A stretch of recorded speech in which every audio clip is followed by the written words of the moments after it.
Hi, Jill Davis. We have Alaska woman Jill Davis here sharing with us today. She's an entrepreneur who's been a serial entrepreneur for many, many years. She had a very successful lodge business in Alaska. And today she's going to share her challenges of running a business, starting a new business from scratch after a very successful business. And what are some of the reasons some business owners don't succeed and what stops them? So I'm so excited to have you out here, Jill. Say hi to everyone. Hi from the wilds of Alaska. So happy to be here. Yay! Thank you so much. Well, I want to get started. Let's start by talking about how you got started with your lodge business. Share that with me. Okay. Well, I loved aviation. I love flying in airplanes. I love fishing and all that good stuff and guiding people. And so I just said, I better just start a lodge so I can, have other people and share all this awesome Alaska wilderness with people and catch people their first fish or their 100th or 1000th fish. And it's just been a joy to serve people in that way. Mm-hmm. And so that's how I got into it. And just kind of built from there. I started out in a tent, actually, on a remote piece of property in the middle of the wilderness, 60 miles from the nearest town, wow. Only accessible by bush plane or by boat. And people told me, you'll never accomplish it. You'll never do it. It can't be done. And I wasn't doing it to prove them wrong. I was doing it because it was my passion, my vision, and my dream. Mm-hmm. And I just knew it could be accomplished. And so I started out with a tent. And everybody these days are very spoiled with like cell phones and internet and all this good stuff. And I started out with a VHF handheld radio and an AM radio with a copper wire strung across a tree. And I was happy with that for the time being. Yeah. I built that up into a multi-million-dollar lodge with boats, airplanes, all the bells and whistles, satellite TV, satellite internet, leather couches, the whole 9 yards. And but it all started out from that Cabela's guide tent in the middle of the wilderness. Wow. Called DC-3 loads out, 7,000, we kind of overloaded those planes, over 7,000 pounds of lumber and supplies at a time to build this place up. It was just the most awesome, coolest adventure and the funnest times, taking people fishing and sightseeing and the bears and the wilderness and the whales. And it was a really enjoyable business to be a part of. Why did it come to an end? What ended up happening? Well, we got into a lot of debt with our business with all those fun things like airplanes and boats and payroll, and the economy kind of took a turn in 2008, 2009, and we had all these projections and all these expenses, and then all that happened, and our the tourism industry went way down, and our income for our lodge business went way down, and we tried to keep it afloat. And we took on an investment person, and that just went south.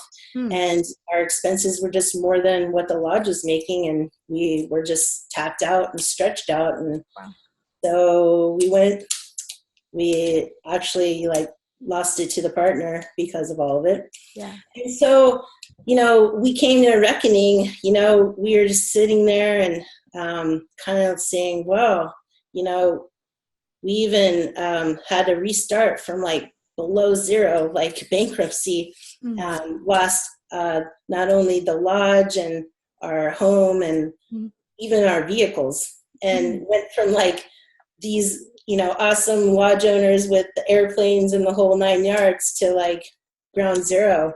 Yeah. And it took a lot of reflection and thinking about our strong points and thinking about our ideal, the best way that we could serve people, or that I could my talents, the best way to help other people with the thing that I'm a superstar at. Yeah. And the marketing was really key. I really was like the powerhouse behind the marketing for the lodge. And I even did, while I was in the lodge business, I did consulting work for other lodges and did marketing for them. And for travel companies, went off to like really cool trade shows like International Safari Club International. Yeah. For other travel companies, and did all kinds of marketing campaigns. And I was like, well, that's my strong point. And now that I'm out of the lodge business, this would be an awesome way to just serve those people that, would love to have and social media was coming out. And I got this light bulb thing went off. I had this the Discovery Channel out at my lodge filming. I consulted them, and they were filming a reality show, The Alaska Experiment. And they were telling me, oh my goodness, your lifestyle, you're the perfect reality show candidate. Your life and you and just everything would be just such an awesome show. And I was getting into all the digital cameras and digital videos and learning how to upload it to YouTube. I mean, this was years ago before people started mainstreamly doing it. Yeah. And so it looks like what you ended up doing, you took your strength in marketing and branding, and now you have 3 million viewers on YouTube, 13,000 subscribers, a huge following on all the social medias. So you've now been a super success in this arena. What are some of the top things you've learned that you could pass on to our audience in this respect? That not to ever give up. That's actually one of a hazardous pilot attitude is resignation. And that's the worst attitude of all, because the absolute worst thing you can do is give up. And that, your purpose and your vision is what we should live for, and that be happy in what you're doing. And this is, our lives, and that is what life is meant to be, is to be enjoyed. And, if you have this business idea or you're in business and you're kind of down on yourself, wanting to give up, don't give up. It's true, Jill, because you know what? You self-reflected, and it was interesting. One of my favorite business mentors, he was doing a podcast earlier this week, and he mentioned the fact that some people have come to him and said, hey, my business was rocking, and now it's not. And the thing you have to understand about business, no matter what business you're in, things are always changing. It's a cyclical, it's like a wave up and down. There'll be times where things are awesome, and then things will change. The market will change. Maybe what you're offering is not as needed, or it's now people are needing it in a different way. So, it's just like you did. You reflect, said, where are my strong points? Where am I a superstar that I can give what my gifts and skills are in a way that the marketplace best needs it right now? So also, you've helped and consulted a lot of businesses and lodges yourself. What have you found that some of them do that make them not as successful that maybe you guys use very much, but they're not? What are some of the things that cause some businesses not to be quite as successful? I would say holding back and not being authentic, trying to be like everybody else, taking somebody and trying to copy. Of course, there's a business model, and Gary Vee, oh, cool, look at him, and he's successful. But of course, look at those people as mentors, or people to look up to, and people to know what to do to be successful, but do not copy them to a T. Be yourself with your brand and be authentic. And that is the difference in, being just ordinary, like everybody else, or outstanding and standing out. And yeah. Totally. And it was interesting about that. Very early on, I got started with a written blog before I started doing podcasting and video blogging. And I had written a blog, 101 Mistakes on What I Learned in Business. And my friends were like, oh, no, you can't print your mistakes. No one will ever listen to you. And quite the opposite, because the whole point was, here's the mistakes I made, and here's what I learned from them. I didn't hopefully keep making the point is to learn from your mistakes in life and grow from them. And so eventually I began to realize that's what people are really looking for, not for you to be perfect, because no one's perfect. If you show up on all social media, I'm perfect, I rock star, make all this money, and then you can't pay your bills, and it's just a big sham. And people want to know, hey, you're having problems, but you're working on it. Boom, I can support that. I can relate to that. So what do you see going forward for you and your channel? How are you helping people now? Where do you see going forward? Well, what I do now is I actually do trainings, and I do webinars, and I do how to build social media platforms, and how to help other people. Like you said about blogging, even though people think like blogging is outdated, the written blog, that's a really good way to build a platform and to get your SEO. And so I do training videos on how to do that, because like a lot of people won't get started because they don't know what to do. And so even like doing these little training videos, it actually, it helps people to be like, okay, well now I can get started. And I do group coaching with it so that I can follow along with them and walk them through it. Because yeah, anybody can look up a video on how to do anything. But like when you have somebody with support there and, walk you through it and keep you accountable, that's the whole difference in getting things done. Yeah. And Jill, you mentioned something early on in our conversation when we first got started. You said, people today in our modern conveniences are kind of spoiled. We have text all over the internet. Oh my gosh, my cell phone's down, I'm going to die. So it's become so overly saturated with technology. And you got started in Alaska. You still live in Alaska. It's, but it's not always easy living in Alaska. It's kind of wild.